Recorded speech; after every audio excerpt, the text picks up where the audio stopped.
आप सबका यहाँ स्वागत। जैसे जयराम रमेश जी ने कहा, 4 घंटे हमारी कास्ट सेंसस पे चर्चा हुई, डिस्कशन हुआ और एक ऐतिहासिक निर्णय कांग्रेस वर्किंग कमेटी ने लिया है और यूनानिमसली लिया है। मगर मतलब कमरे में कोई ऐसा व्यक्ति नहीं था जिसने अपना पूरा सपोर्ट कास्ट सेंसस का जो कॉन्सेप्ट है उसको नहीं दिया। तो काफ़ी खुशी की बात है। हमारे यहाँ चीफ मिनिस्टर्स बैठे हैं। हमारे चीफ मिनिस्टर्स ने भी डिसीजन लिया है कि वो भी राजस्थान में, कर्नाटक में, छत्तीसगढ़ में, हिमाचल में कास्ट सेंसस को आगे बढ़ाएंगे। तो अंग्रेजी में बोल दूँ? इंग्लिश में।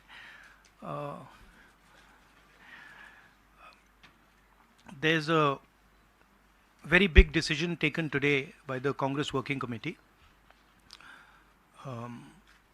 Unanimously, the Working Committee has supported the idea of a caste census in the country.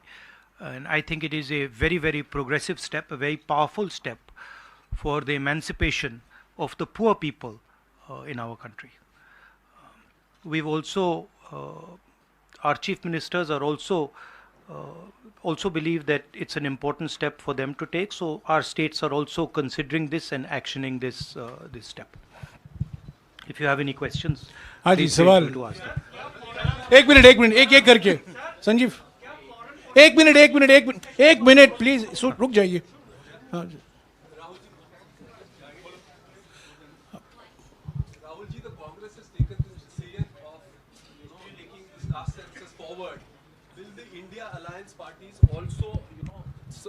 Support you in this because the Congress is unanimous in this, whether all the other parties, because you are going to contest the elections together, all 26 parties are contesting the elections together, so will they also support, and will you seek their support? Well, the Congress president today chaired the meeting of the highest body of the Congress party, and the entire Congress party has decided that it is going to wholeheartedly not just support the idea of the caste census, but force the BJP to carry out the caste census or then get out of the way so we can carry out the caste census. Now, most of the parties in the India Alliance are unanimous that the caste census should be implemented. There might be a few who might have a slightly different position, and that's fine. We are quite flexible. We are not a fascist system. We are quite flexible. If somebody has a slightly different opinion, there's no problem. They can have that opinion. But I am confident that the vast majority of the Indian Alliance is going to support and push the idea of the caste census. हाँ जी madam. Hindi में बोल देता हूँ। आपका सवाल था कि क्या इंडिया अलायंस भी कास्ट सेंसस को सपोर्ट करेगी, तो मैंने कहा कि देखिए, कांग्रेस प्रेसिडेंट ने हमारी जो सबसे बड़ी डिसीजन मेकिंग बॉडी है उसमें निर्णय लिया है कि हम कास्ट सेंसस को इम्प्लीमेंट करेंगे। सिर्फ ये नहीं, मगर ये भी डिसीजन लिया है कि हम बीजेपी पर दबाव डालेंगे और उनसे करवाएंगे। अगर उन्होंने नहीं किया तो फिर उन्हें परे हो जाना चाहिए, क्योंकि देश कास्ट सेंसस चाहता है। अब जहां तक इंडिया अलायंस की बात है, मैं जानता हूं कि काफ़ी पार्टी इंडिया अलायंस में इस निर्णय का समर्थन करेंगी। 1-2 पार्टी हो सकती हैं जिनकी राय थोड़ी अलग हो। हमारे लिए कोई प्रॉब्लम नहीं है, क्योंकि हम कोई फैशिस्ट सिस्टम नहीं है। मगर ज़्यादा से ज़्यादा पार्टियां इस डिसीजन को पूरी तरीके से सपोर्ट करेंगी। हाँ जी मैडम। राहुल जी मैं पूनम, एक मिनट मैडम बोलिए। अच्छा, अगर आपका सवाल सुनिए, अगर आपका सवाल गहलोत जी से है या बघेल जी से या किसी हमारे चीफ मिनिस्टर से, उनका नाम पहले ले लीजिए प्लीज। राहुल जी मैं पूनम हूँ, अमर उजाला से। इधर मैं ये आपसे जानना चाहती हूँ कि राजस्थान ने कल रात को ही जातीय जनगणना को लेकर अपना जो रुख है वो साफ कर दिया है। आज से 5 राज्यों का चुनावी बिगुल बच गया है। तो क्या ये माना जाए कि ये 5 राज्य जो हैं वो कांग्रेस का लिटमस टेस्ट होंगे भारतीय जनता पार्टी के ऊपर दबाव बनाने के लिए कि वो जातीय जनगणना कराएं? देखिए, ये जो आपके शब्द हैं लिटमस टेस्ट, ये केमिस्ट्री में चलते हैं, ये राजनीति में नहीं चलते हैं। हमारी सिंपल सी बात है, हम सब ने निर्णय ले लिया है कि हिंदुस्तान के भविष्य के लिए कास्ट सेंसस जरूरी है। एक कास्ट सेंसस के बाद एक नया डेवलपमेंट का पैराडाइम खुलेगा और हमने निर्णय ले लिया कि हम ये काम करेंगे। तो ये मैं आपको आज बता रहा हूं कि कांग्रेस पार्टी इस काम को पूरा करके ही छोड़ेगी। और याद रखिए, जब हम वायदा करते हैं हम उस वायदे को तोड़ते नहीं हैं। हाँ सुनील, हाँ सुनील, एक मिनट सुनील।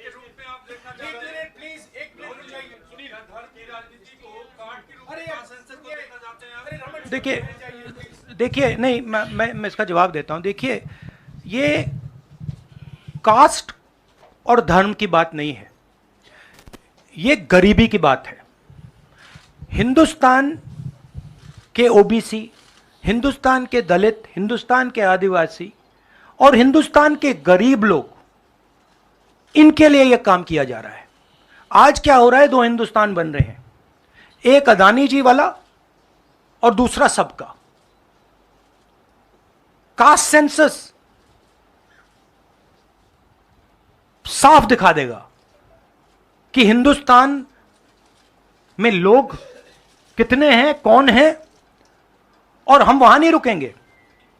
उसके बाद इकोनॉमिक सर्वे होगा तो हमें यह भी पता लग जाएगा कि कितने लोग हैं, धन किसके हाथ में है, धन कहां है, एसेट्स किसके हाथ में है। और फिर जैसे मैंने कहा, जो एक्सरे हमें, और मैं कहता हूं शायद इसमें मेरी भी गलती है, जो हमने पहले नहीं किया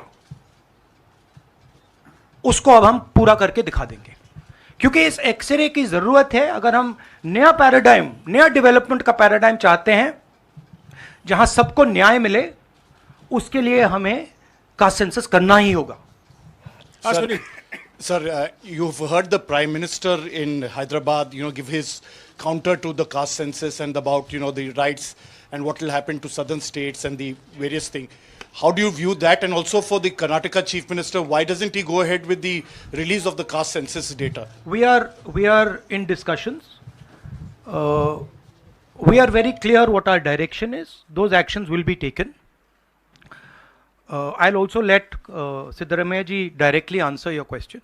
So first, let me ask him to. You haven't answered that. I'll come back to you. He's asking about caste census in Karnataka. Our previous government in Karnataka, that is, the government, our Congress government was there between 2013 and 2018. Normally he doesn't need a mic. In 2014 and 15, we have entrusted this caste census and socio-economic survey of all communities to Permanent Backward Class Commission, headed by one Kantraj, then chairman of the commission. By the time our term is over, the report was not ready. When coalition government was there in Karnataka after 2018, the caste census report was ready, but the coalition government's chief minister, Mr. Kumaraswamy, did not receive that report. Now the report is lying with the Permanent Backward Class Commission. I requested now the present chairman, Mr. Jaiprakash Hegde, to submit the report to the government. If he submits the report, he will definitely issue the report. With caste census and socio-economic survey of all communities. particularly other backward communities. एक minute please. अरे एक minute रुक जाइए ना. जवाब दे रहे हैं. राहुल जी जवाब दे रहे हैं. On the Prime Minister's, yeah, the Prime Minister is making unconnected statements. What the caste census has to do with, representation of the South is very difficult to understand. Now, the problem is that the Prime Minister is incapable of doing the caste census. I'd like to point out something quite interesting. There are हमारे 4 chief ministers हैं. 4 में से 3 OBC वर्ग के हैं. BJP के 10 chief minister हैं, 1 OBC वर्ग के हैं, और वो भी कुछ ही दिन में चीफ मिनिस्टर नहीं रहेंगे. तो बात बहुत होती है ओबीसीज की, मगर नरेंद्र मोदी जी को यह बताना है कि ओबीसीज के लिए आपने किया क्या. मैंने पार्लियामेंट में उदाहरण दिया कि 90 अफसरों में से 3 अफसर ओबीसी वर्ग के हैं. नरेंद्र मोदी जी ने उसके बारे में कुछ नहीं बोला. उन्होंने यह भी नहीं बोला कि हां यह गलत है. उन्होंने बोला, एक शब्द नहीं बोला. मतलब उनके लिए यह एक्सेप्टेबल है कि हिंदुस्तान में जिनकी शायद 50% आबादी है अप्रोक्सीमेटली, उनका सरकार को चलाने में कोई भी हक ना हो. तो ये तो सच्चाई है, रियलिटी है. प्राइम मिनिस्टर सीधा कह दें कि हम कास्ट सेंसस का डेटा रिलीज कर देंगे. प्राइम मिनिस्टर सीधा कह दें कि अगला सेंसस कास्ट बेसिस पे होगा. वो कह ही नहीं सकते, क्योंकि प्राइम मिनिस्टर सचमुच में ओबीसी वर्ग के लिए काम नहीं करते हैं. प्राइम मिनिस्टर का काम ओबीसी वर्ग को डिस्ट्रैक्ट करने का, ओबीसी वर्ग के ध्यान को इधर उधर करने का है. जो सच्चाई है कि ओबीसी वर्ग, दलित वर्ग, आदिवासी वर्ग को कितनी भागीदारी मिल रही है, उससे डिस्ट्रैक्ट करने का पूरा सिस्टम बना रखा है आरएसएस ने और नरेंद्र मोदी जी ने. और नरेंद्र मोदी जी उनके मेन इंस्ट्रूमेंट है, मतलब सेंट्रल औजार हैं. उनका यही काम है कि भैया ओबीसी की भागीदारी ना हो, ध्यान इधर उधर जाता जाए. हाँ संजय. राहुल जी, प्राइम मिनिस्टर और बीजेपी का एलिगेशन है कि कांग्रेस कास्ट सेंसस को इसलिए ला रही है, लाके वो हिंदू कम्युनिटी के अंदर डिवीज़न पैदा करना चाह रही है. और ये राजस्थान में उन्होंने रैली में ये बात कही कि ये कास्ट सेंसस का मतलब कांग्रेस का एडवोकेसी का, राहुल गांधी का एडवोकेसी का यही लक्ष्य है. हमारा लक्ष्य, जैसे मैंने कहा, हमारा लक्ष्य है कि एक्सरे होना चाहिए. किसी को चोट लगती है, अस्पताल में पहला काम होता है, भैया देखिए एक्सरे कराते हैं, पता लगाते हैं क्या है, सच्चाई क्या है. हमें लग रहा है कि हिंदुस्तान में जो भागीदारी ओबीसी की होनी चाहिए, दलितों को होनी चाहिए, आदिवासियों की होनी चाहिए, हमें लगता है कि वो उनको नहीं मिल रही है. सस्पिशन है. अब हम सिर्फ ये कर रहे हैं कि हम एक्सरे कराना चाह रहे हैं, देखना चाह रहे हैं कि क्या ये सच्चाई है इसमें या नहीं. नरेंद्र मोदी एक्सरे कराने से क्यों डर रहे हैं? इसमें लोगों को बांटने की बात नहीं है. इसमें जो हक लोगों का है उनको देने की बात है. अब मुझे यह बात समझ नहीं आ रही कि हिंदुस्तान के जो प्रधानमंत्री हैं एक्सरे क्यों नहीं करा रहे हैं, एक्सरे करने से क्यों डर रहे हैं. और जहां भी जा रहे हैं आप नोटिस कीजिए, कहीं ना कहीं डिस्ट्रैक्ट करने की बात कर रहे हैं. कभी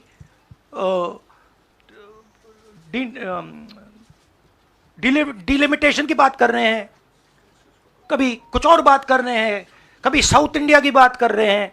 मगर एक भाषण में नरेंद्र मोदी जी ने यह नहीं कहा कि देखिए जो राहुल गांधी ने कहा है 90 अफसर जो हिंदुस्तान को चलाते हैं उसमें से 3 लोग सिर्फ ओबीसी वर्ग के हैं. यह सच्चाई है, यह सच्चाई बीजेपी ने एक्सेप्ट की है. और उनको सिर्फ 5% बजट पर कंट्रोल है। यह प्रधानमंत्री अपने भाषण में नहीं बोल पा रहे हैं। क्यों? क्योंकि उनका लक्ष्य कुछ और है। उनका लक्ष्य डिस्ट्रैक्शन का है। और आप देखना, डिस्ट्रैक्शन करने के बहुत और तरीके निकालेंगे आने वाले समय में। एक के बाद एक, एक के बाद एक, एक के बाद एक डिस्ट्रैक्शन करने के तरीके दिखेंगे आपको। राहुल जी, एक दो सवाल और ले सकते हाँ हैं? जी। हाँ, मौसमी। राहुल जी ये पूछना चाह रहे थे कि जिस तरह से प्रधानमंत्री नरेंद्र मोदी कह रहे हैं, कहा जा रहा है कि कांग्रेस के लिए ये बहुत ज्यादा नुकसानदेह होगा, क्योंकि जो बची कुची अगड़ी जाति कांग्रेस के साथ है वो चिटक जाएंगी। तो पॉलिटिकली आपको लगता है कि ये कांग्रेस के लिए नुकसान वाला सौदा है? ये हमारा पॉलिटिकल डिसीजन नहीं है, ये न्याय का डिसीजन है, ये हिस्सेदारी का डिसीजन है। इसमें कोई पॉलिटिकल कैलकुलेशन नहीं है। हम हिंदुस्तान का जो मैस है, जो 50, 60, 70, 80% हिंदुस्तान की जो आबादी है, उसकी हिस्सेदारी की बात कर रहे हैं। और वो हिस्सेदारी देकर ही हम रहेंगे। ये हमने निर्णय ले लिया है। आप देख लेना, जैसे मैंने कोविड के बारे में बोला था, चाइना के बारे में बोला था, अब मैं बोल रहा हूं, कास्ट सेंसस होगा और हिंदुस्तान के गरीबों की जो हिस्सेदारी बनती है वो उनको मिलेगी, और वो काम कांग्रेस करके दिखाएगी। हाँ अजय। राहुल जी, आपने कास्ट सेंसस के बाद इकोनॉमिक सर्वे की बात कही है, वो क्या इकोनॉमिक सर्वे स्टेट में भी होगा क्या, कांग्रेस रूल स्टेट में? एक चीज़। और दूसरा, आपने पार्लियामेंट में कहा था कि आपके पास जो कास्ट सेंसस का डेटा है वो आप अनाउंस करेंगे अगर सरकार नहीं करती है तो। नहीं, तो मैंने आप ये नहीं कब बोला। करेंगे? देखिए हमारे पास कास्ट सेंसस का डेटा नहीं है, क्योंकि कास्ट सेंसस का डेटा हिंदुस्तान की सरकार के पास है। तो ये मैंने कभी नहीं बोला है। मैंने ये बोला कि हिंदुस्तान की सरकार के पास कास्ट सेंसस का डेटा है, हिंदुस्तान की सरकार को उस डेटा को रिलीज कर देना चाहिए। और अगर हिंदुस्तान की सरकार उस डेटा को नहीं रिलीज करेगी तो जब हमारी सरकार आएगी पहले दिन हम उस डेटा को रिलीज कर देंगे। हाँ रवि।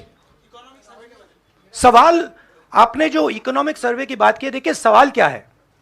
सवाल यह है, पहला सवाल जो कास्ट सेंसस से क्लियर हो जाएगा, इस देश में कितनी आबादी किसकी है, ओबीसी की कितनी है, दलितों की कितनी है, आदिवासियों की कितनी है, बाकी लोगों की कितनी है, पहला सवाल। दूसरा सवाल, देश का जो धन है, देश के जो एसेट्स हैं, क्या वो इन लोगों के हाथ में भी हैं या नहीं? देश के एसेट्स में ओबीसी की कितनी हिस्सेदारी है, दलितों की कितनी हिस्सेदारी है, आदिवासियों की कितनी हिस्सेदारी है, देश के इंस्टीट्यूशंस में आदिवासी कितने, ओबीसी कितने, दलित कितने? मैं आपसे पूछ लेता हूं, इस कमरे में दलित कितने हैं? देखिए, ये मजा देखिए, इस कमरे में ओबीसी कितने हैं? हाथ उठा के दिखा दीजिए, देखिए मजा। नहीं, वो आप कैमरामैन है भैया, आपकी बात नहीं कर रहा हूं मैं, इनकी बात कर रहा हूं। तो ये सवाल है, हिंदुस्तान के इंस्टीट्यूशंस में ओबीसी कितने, दलित कितने, आदिवासी कितने? ये सवाल हम पूछ रहे हैं। इंस्टीट्यूशंस के बारे में पूछ रहे हैं, धन के बारे में पूछ रहे हैं, एसेट्स के बारे में पूछ रहे हैं, और आबादी के बारे में पूछ रहे हैं। राहुल जी रवि। इधर,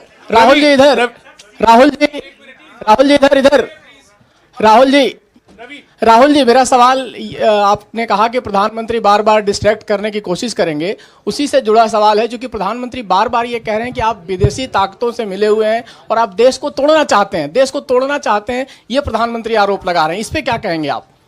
मतलब इसका क्या कनेक्शन है? हम कह रहे हैं कि जो इस देश के गरीब लोग हैं उनकी हिस्सेदारी कितनी है, वो हैं कितने, हम ये सवाल पूछ रहे हैं। कनेक्शन क्या है? ये वही बात है डिस्ट्रैक्ट करने का, कि भैया उधर देखो, इधर देखो, उधर देखो। जैसे मैंने अभी आपसे पूछा, इस कमरे में ओबीसी कितने हैं, सब लोग इधर उधर देख रहे थे, एक भी हाथ नहीं दिखा मुझे। एक है, हाँ भैया, मेन ये है, ये मेन है। यहां पे ना एक आदिवासी है, ना एक दलित है, ना एक ओबीसी है, तो सवाल उठता है। अब मैं ये नहीं कह रहा हूं सवाल पूछना जरूरी है, मैं सिर्फ सवाल पूछ रहा हूं। उसके बाद डेटा के बाद क्या किया जाएगा उसके बारे में हमने अभी डिस्कशन नहीं किया, मगर हम एक ऐतिहासिक सवाल पूछ रहे हैं। हिस्सेदारी में ओबीसी वर्ग को कितना मिल रहा है, दलित वर्ग को कितना मिल रहा है, आदिवासी वर्ग को कितना मिल रहा है, बाकी लोगों को कितना मिल रहा है? यह हिस्टोरिकल सवाल है और इससे हिंदुस्तान की जो आगे आने वाले का जो इकोनॉमिक मॉडल होगा, पॉलिटिकल मॉडल होगा, इसी बेसिस पे बनेगा। मैंने आपसे कहा कि बीजेपी के 10 स्टेट्स हैं, एक उनका ओबीसी चीफ मिनिस्टर है, तो मध्य प्रदेश में उनकी सरकार जा रही है, राजस्थान में आ रही है, छत्तीसगढ़ में आ रही है, मध्य प्रदेश में जा रही है, तेलंगाना में उनकी जा रही है, हमारी आ रही है। नहीं, सीरियसली कहूं तो माहौल बहुत पॉजिटिव है और मैं चारों जो हमारे स्टेट्स हैं उनके बारे में कह सकता हूं। जो गहलोत जी ने हेल्थ केयर का स्ट्रक्चर जो बनाया है, शायद वो दुनिया में एक ऐतिहासिक हेल्थ केयर का सिस्टम राजस्थान की सरकार ने बनाया है। और जो काम राजस्थान की सरकार ने गरीबों के लिए किया है, ऐतिहासिक काम किया है। कर्नाटक में हमारी जो 5 गारंटीज हैं, जो सोशल प्रोटेक्शन की जो स्कीम्स हैं, वो अनमैच्ड है। आप किसी भी स्टेट में चले जाइए, आप पूछ लीजिए, आपको ऐसा सोशल प्रोटेक्शन का स्ट्रक्चर नहीं मिलेगा। छत्तीसगढ़ में जो किसानों के साथ हमारे चीफ मिनिस्टर ने किया, जो उनको धान के लिए दाम मिलता है, सबसे ज़्यादा मिलता है हिंदुस्तान में। जो कनेक्टिविटी उन्होंने बनाई है, जो हमारे छोटे छोटे डिस्ट्रिक्ट्स में मैन्युफैक्चरिंग यूनिट्स लगवाए हैं, जो ऐतिहासिक काम किया है। और अगर सुक्खू जी के बारे में समझना चाहते हैं तो जब हिमाचल को चोट लगी तो उनका रिस्पॉन्स जो था, जमीनी रिस्पॉन्स, लोगों के बीच में जाकर रिस्पॉन्स, वैसा रिस्पॉन्स शायद मैंने तो पहले नहीं देखा है। तो हमारी जो 4 सरकारें हैं अच्छा काम कर रही हैं। मुझे लगता है हम इन चुनाव में बहुत अच्छा करेंगे। मिजोरम में मैं अभी जा रहा हूं, काफ़ी पॉजिटिव माहौल है और जनरली लोगों में गुस्सा है। 1-2 कारण हैं,